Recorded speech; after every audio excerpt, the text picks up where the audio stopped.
Hi everyone, this is from SEBI IAS Academy. இன்னைக்கு நம்ம என்விரான்மெண்ட்ல ஒரு டாபிக் பார்க்க போறோம். That is the sides.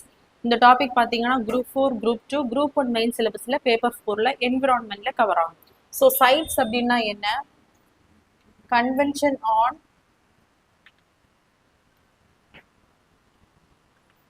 International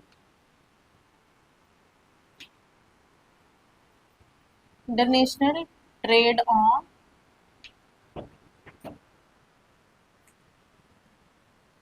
wild species of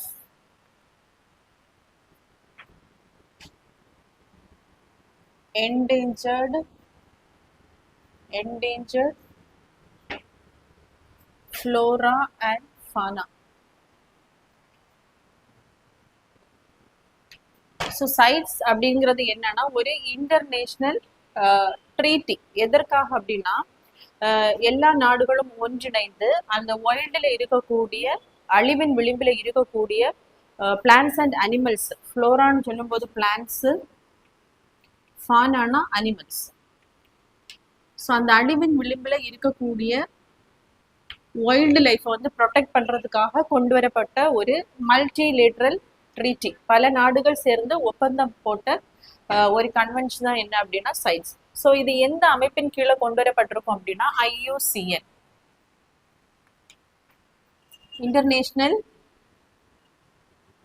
international union for conservation of nature.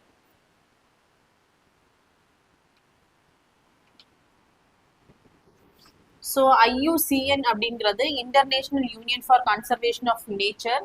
It was started in 1948. It is a non-governmental organization. So இது எதுக்காக IUCN வந்து நேச்சர்ல இருக்கக்கூடிய அந்த ஸ்பீஷீஸை பாதுகாக்கிறதுக்காக கொண்டு வரப்பட்டது தான் இந்த international union for conservation of nature. So இந்த அமைப்பின் கீழ் கொண்டு வரப்பட்ட ஒரு மல்டிலேட்ரல் ட்ரீட்டி தான் என்ன அப்படின்னா சைட்ஸ். ஸோ இந்த IUCNல இந்த சைட்ஸுக்கான ரெசல்யூஷன் 1963ல இனிஷியேட் பண்ணியிருப்பாங்க. எப்போ எனாக்ட்மெண்ட் பண்ணியிருப்பாங்க அப்படின்னா 1975ல. நெக்ஸ்ட் வந்து conference of parties. Conference of parties அப்படின்னு சொல்லும்போது எந்தெந்த கண்ட்ரிஸ் எல்லாம் இதுல வந்து உறுப்பு நாடுகளா இருக்காங்களோ இந்த கன்வென்ஷன்ல அதுதான் நம்ம என்ன சொல்லலாம் கான்ஃபரன்ஸ் ஆஃப் பார்ட்டிஸ். ஸோ இதுல பாத்தீங்கன்னா 184 member countries including European union. So இதுல என்ன பண்ணுவாங்க அப்படின்னா not yearly 2 to 3 years once ஒரு கான்ஃபரன்ஸை வந்து அரேஞ்ச் பண்ணுவாங்க. இந்த சைட்ஸ்க்கு கீழே எந்தெந்த நாடுகள் வந்து இணைந்திருக்கோ அவங்க 2 to 3 yearsல என்ன பண்ணுவாங்க ஒரு கான்ஃபரன்ஸ் அரேஞ்ச் பண்ணி எந்தெந்த வைல்டு ஸ்பீஷீஸை வந்து அவங்க ப்ரொடெக்ட் பண்ணணும்னு நினைக்கிறாங்களோ அவங்களுடைய கண்ட்ரீஸ்ல அதை என்ன பண்ணுவாங்க அப்பெண்டிக்ஸ் 1, 2, 3 அப்படின்னு இந்த கான்ஃபரன்ஸ்ல வகைப்படுத்தி அதனுடைய ட்ரேட் என்ன பண்ணுவாங்க கண்ட்ரோல் பண்ணுவாங்க. ஏன்னா ஒரு நாட்டுல இருந்து இன்னொரு நாட்டுக்கு என்ன பண்ணுவாங்க நிறைய அனிமல்ஸ், பிளான்ஸ் இதெல்லாம் ட்ரேடிங் பண்ணுவாங்க. ட்ரேடிங் பண்ணும்போது அதனுடைய அந்த பாப்புலேஷன் என்ன ஆகும்னா சர்வைவல் வந்து அஃபெக்ட் ஆகும். ஸோ அழிவின் விளிம்புல இருக்கக்கூடிய அந்த வைல்டு லைஃப் ப்ரொடெக்ட் பண்றதுக்காக தான் என்ன பண்றாங்க அப்படின்னா அப்பெண்டிக்ஸ் 1, 2, 3 அப்படின்னு கேட்டகரியா செப்பரேட் பண்றாங்க. ஸோ அப்பெண்டிக்ஸ் 1ல பாத்தீங்கன்னா extension and threatened species.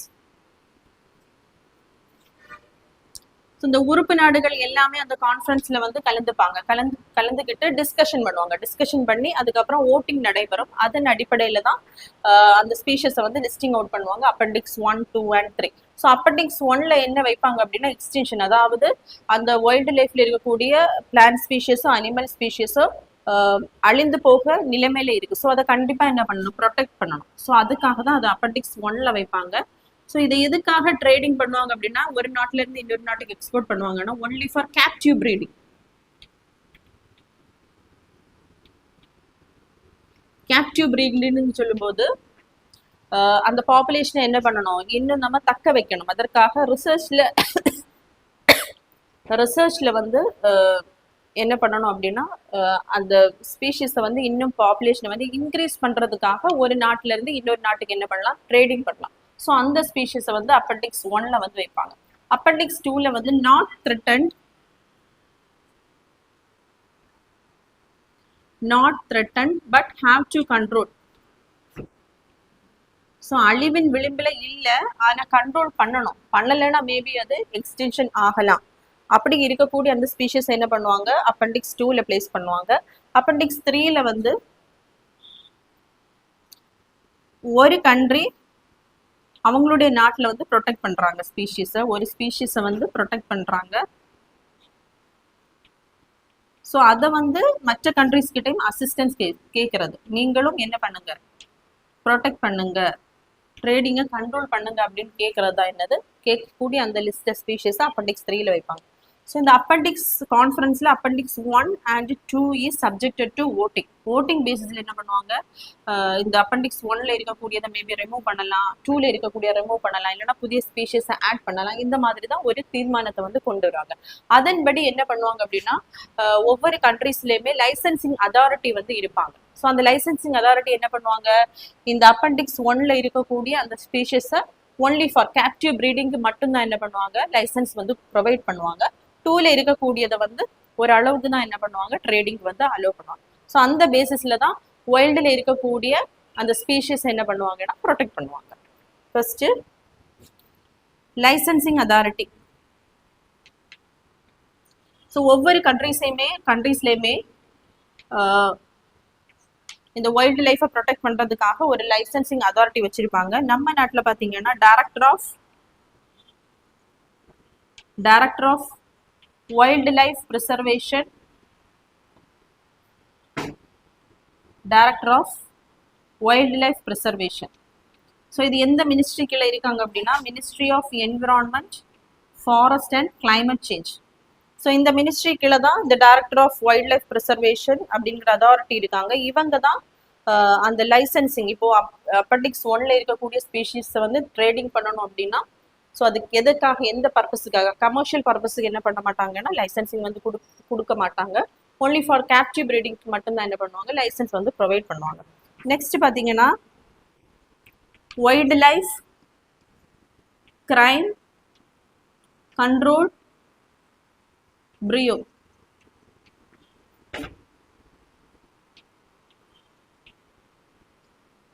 So இது இன்னொரு காம்பிட்டன்ட் அதாரிட்டி. இந்த அதாரிட்டியை வந்து wild life protection act 1972 amendment பண்ணியிருப்பாங்க, சேஞ்சஸ் பண்ணியிருப்பாங்க. எப்போ அப்படின்னா 2006ல். ஸோ இந்த அமெண்ட்மெண்ட் அடிப்படையில் தான் 2007ல் தான் இந்த wild life crime control bureau authority என்ன பண்ணியிருப்பாங்கன்னா எஸ்டாப்ளிஷ் பண்ணியிருப்பாங்க. ஸோ நம்ம நாட்டில் இந்த சைட்ஸில் இருக்கக்கூடிய அந்த அப்பெண்டிக்ஸ் 1 அண்ட் அப்பெண்டிக்ஸ் 2 வந்து ட்ரேடிங் பண்ணுறதுக்கான லைசன்சிங் அதாரிட்டி யாருன்னு பார்த்தீங்கன்னா director of wild life preservation and wild life crime control bureau. இவங்க ரெண்டு பேருமே இருக்கக்கூடிய மினிஸ்ட்ரி வந்து ministry of environment, forest and climate change. Next வந்து scientific அதாரிட்டிஸ்.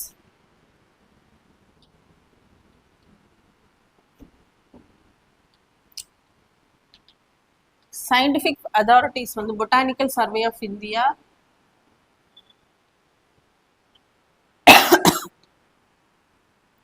Botanical Survey of India, Zoological Survey of India,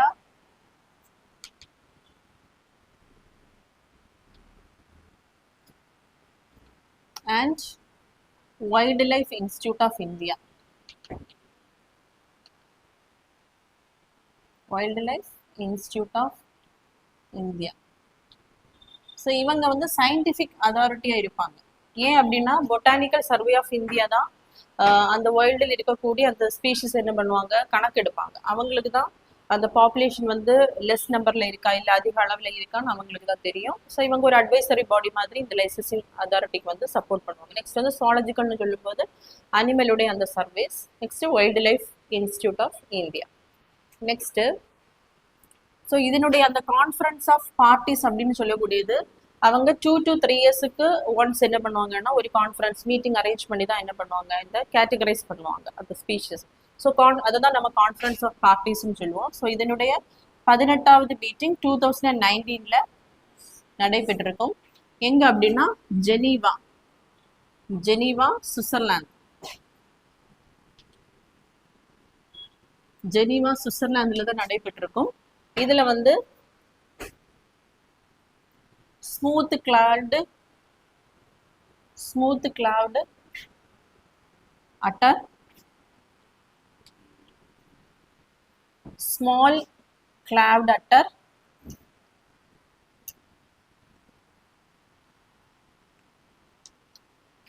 அதே மாதிரி Indian star tortoise,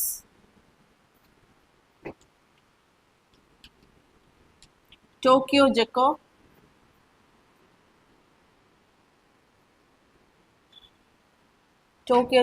wedge fish. So இந்த species எல்லாமே முன்னாடி இருந்த கான்ஃபரன்ஸ்ல அப்பெண்டிக்ஸ் 2ல பிளேஸ் பண்ணப்பட்டிருக்கும். ஸோ அதுல இருந்து அப்பெண்டிக்ஸ் 1க்கு என்ன பண்ணியிருப்பாங்க அப்படின்னா, இந்த கான்ஃபரன்ஸ் மீட்டிங்ல வந்து இந்தியா வந்து கேட்டிருப்பாங்க. அதன் அடிப்படையில் அதை வந்து அப்பெண்டிக்ஸ் 2ல இருந்து அப்பெண்டிக்ஸ் 1க்கு வந்து சேஞ்ச் பண்ணியிருப்பாங்க. ஸோ இந்த smooth clawed otter, small clawed utter இதெல்லாமே குறைந்த அழிந்து போகிற நிலைமையில இருக்கிறதுனால தான் இதை என்ன பண்ணியிருப்பாங்கன்னா அப்பெண்டிக்ஸ் 2ல இருந்து அப்பெண்டிக்ஸ் 1ல வந்து சேஞ்ச் பண்ணியிருப்பாங்க. ஸோ எந்த கண்ட்ரிஸுமே என்ன பண்ண மாட்டாங்க, இதனுடைய எக்ஸ்போர்ட் அண்ட் இம்போர்ட்டை வந்து என்கரேஜ் வந்து பண்ண மாட்டாங்க. நெக்ஸ்ட் அதே மாதிரி இந்தியன் ரோஸ்வுட்.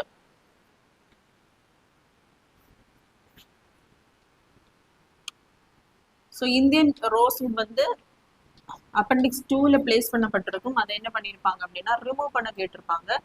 அதை என்ன இந்த கான்ஃபரன்ஸ்ல வந்து ரிமூவ் பண்ணியிருப்பாங்க. நெக்ஸ்ட் வந்து conference of parties 2022. Next meeting வந்து 2022ல நடைபெற்றிருக்கும். இது எங்க அப்படின்னா பனாமா, ஜப்பான். ஸோ இதில் 52 சேஞ்சஸ் வந்து எல்லா கண்ட்ரிஸுமே டிஸ்கஸ் பண்ணியிருப்பாங்க. இதில் இந்தியா வந்து red ground roof turtle. So இதனுடைய scientific name பட்டாகுவா கச்சுவா.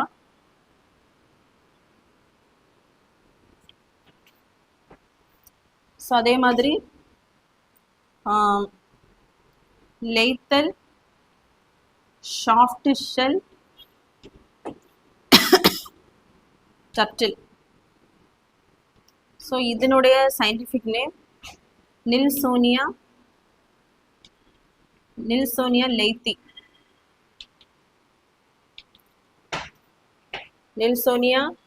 லேத்தி.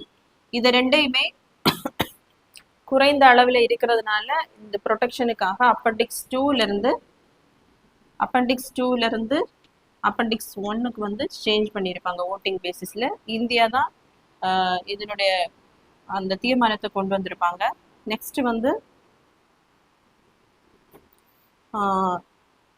Jaipur Gecko. So Jaipur Gecko அப்படிங்கிறது ஒரு டைப் ஆஃப் லிசர்டு. ஸோ இந்த லிசர்டை வந்து அப்பெண்டிக்ஸ் 2ல வந்து கேட்டகரைஸ் பண்ண இந்தியா வந்து தீர்மானம் கேட்டிருப்பாங்க. அதன்படி அப்பெண்டிக்ஸ் 2ல வந்து பிளேஸ் பண்ணியிருப்பாங்க. ஸோ இந்த ஜெய்ப்பூர் ஜெக்கோ அப்படிங்கிற ஒரு டைப் ஆஃப் லிசர்டு இது எங்க காணப்படும் அப்படின்னா ஈஸ்டர்ன்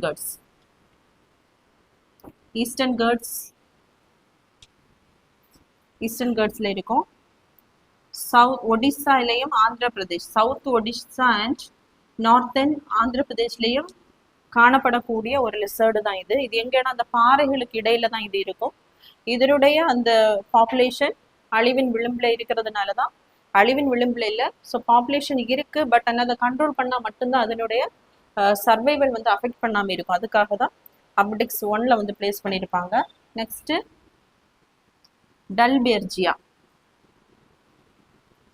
டல்பேர்ஜியான்னு சொல்லக்கூடியது வைல்டில் இருக்கக்கூடிய ஒரு பிளான்ட் ஸ்பீஷிஸ். இதில் 2 டைப்ஸ் உண்டு, சிஷம் அண்ட் லாட்டிஃபோலியா. ஸோ இதில் பார்த்தீங்கன்னா சிஷம் வந்து நியூமரஸ் நம்பரில் இருக்கும், பட் லாட்டிஃபோலியா வந்து குறைந்த அளவில் லெஸ் நம்பர்ல இருந்திருக்கும். ஸோ இதை என்ன பண்ண முடியாதுன்னா இதனுடைய அந்த டிம்பரை வந்து எக்ஸ்போர்ட் பண்ணும்போது டிஃபரன்ஷியேட் பண்ண முடியாது. அதற்காக இந்த டல்பேர்ஜியா ஸ்பீஷியஸை மொத்தமாகவே என்ன பண்ணியிருப்பாங்க அப்படின்னா அப்பெண்டிக்ஸ் 1ல வந்து அப்பெண்டிக்ஸ் 2ல இந்தியா வந்து இந்த கான்ஃபரன்ஸ்ல வந்து பிளேஸ் பண்ண கேட்டிருப்பாங்க. அதன்படி இந்த அப்பெண்டிக்ஸ் 2ல வந்து பிளேஸ் பண்ணியிருப்பாங்க. அதே மாதிரி இந்த ஸ்பீஷியஸை நம்ம ஏதாவது ட்ரேடிங் பண்ணும்போது 10 kg வரைக்கும் லைசன்சிங் வாங்காமல் என்ன பண்ணலாம் அப்படின்னா எக்ஸ்போர்ட் பண்ணலாம். ஆனால் 10 kgக்கு மேலே இருக்குது அப்படின்னா கண்டிப்பாக இந்த லைசன்சிங் அதாரிட்டி, அதாவது director of wild life preservation, அதே மாதிரி வைல்டு லைஃப் கிரைம் கண்ட்ரோல் பிரிவு கிட்ட பெர்மிஷன் வாங்கிட்டு மட்டும்தான் என்ன பண்ண முடியும்னா எக்ஸ்போர்ட் பண்ண முடியும். ஸோ இந்த கான்ஃபரன்ஸ் அடிப்படையில் தான் ஆப்ரேஷன் டர்ட் ஷீல்டு வந்து இந்தியாவில் கொண்டு வந்திருப்பாங்க. டர்ட் ஷீல்டு கொண்டு வந்து இதற்கான அந்த டர்ட்டில் வந்து பாதுகாக்கிறதுக்காக நிறைய ரூல்ஸ் அண்ட் ரெகுலேஷன்ஸ் என்ன பண்ணியிருப்பாங்கன்னா இந்தியா வந்து கொண்டு வந்திருப்பாங்க. ஆக்சுவலி இந்த சைட்ஸில் ஒரு ஃப்ரேம் ஒர்க் தான் கொடுப்பாங்க எப்படி பாதுகாக்கணும்னு, அதற்கான லாஸ் எதுவுமே கொண்டு வர மாட்டாங்க. ஸோ அந்தந்த கண்ட்ரிஸ் தான் அதற்கான அந்த ப்ரொடெக்ஷன் லாஸை வந்து இனிஷியேட் பண்ணணும். ஸோ பார்ட் 2 வந்து நாளைக்கு பார்க்கலாம். தேங்க்யூ.